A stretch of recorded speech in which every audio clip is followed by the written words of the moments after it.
Hello and welcome to Jedediah's Corner. My name is Jedediah and I have some good news. The UN passed 14-0 a ceasefire resolution for the people in Gaza. Now the hard part is going to be implementation, and we heard some countries talking about that today.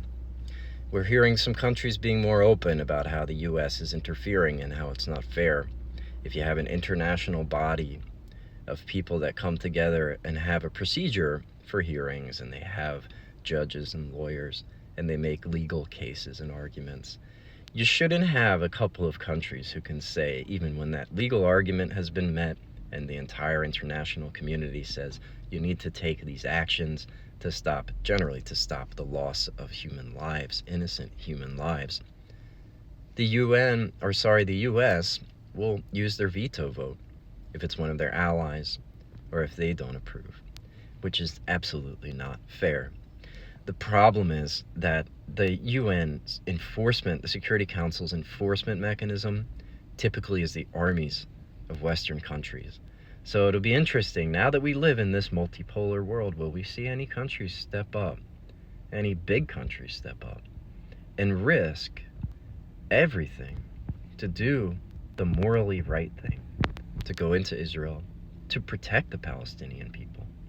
Yemen declared war. They've been doing what they can, but they were previously a people under siege, a people that were victims of genocide themselves. They're very resilient, but they don't have the type of army that could stop this.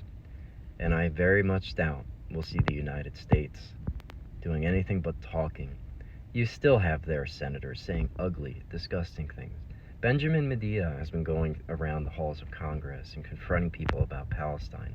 The last video I saw, the senator just stood up at the door and he said that she was a terrorist for saying that Israel shouldn't be killing innocent people in Palestine. This senator believed her to be a terrorist. That's the line that they're using. They're trying to conflate Hamas and ISIS. Remember, Hamas is an enemy of ISIS. They always have been. And they're also trying to conflate activists in the United States and elsewhere that are pro-Palestine. They're calling us pro-Hamas, and they're trying to label us as well as terrorists. This is like when you failed at everything else, you finally go with the nuclear option. And that's what they're doing, because AIPAC is telling them to do it, because that's how AIPAC operates. Not only do they give money and donations to these campaigns, they use a lot more money to fight against the opponents of politicians that they want to win.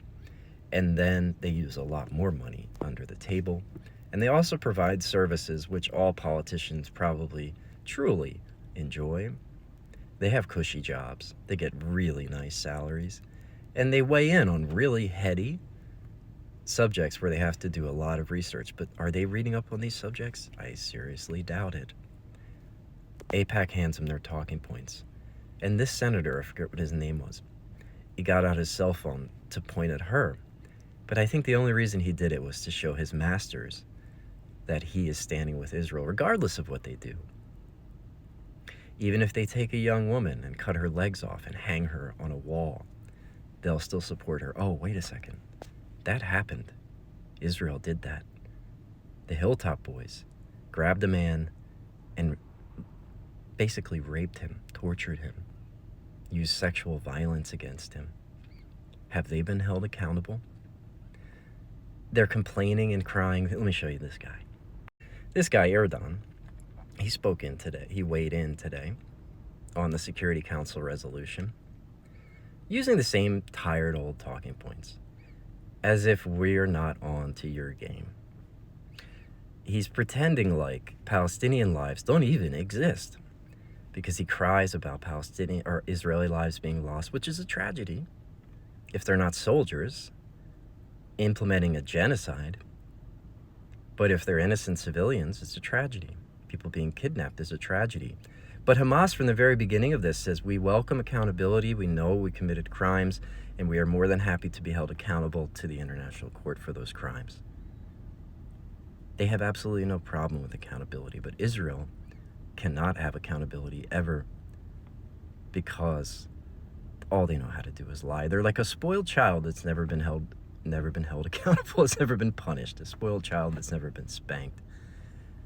That child turns into a menace to everybody around them. Because when you think, and when you actually get away with doing things that most people would never even contemplate doing, most people, when they actually see the real details of them, are repulsed. You have to have a lot of lies to cover that up, or you will become an international pariah on the world stage. And that is what Israel is moving towards, and they're moving there full force. And they're challenging, they're doubling down, they're challenging everybody, because they used to be able to get away with this stuff. Operation Protective Edge, 12, 13 Israelis died, 2,000 plus Palestinians were killed, and we saw the same kind of bombing, just on a smaller scale. Was Israel punished for that? Absolutely not. So, it's a curious place we find ourselves, where Israel, according to the international community, is currently committing a genocide, is currently using starvation as a weapon of war, has implemented collective punishment, has responded in an indiscriminate way, which is a problem. That specific language, which Israel at the beginning of this conflict, that was the main thing they were worried about.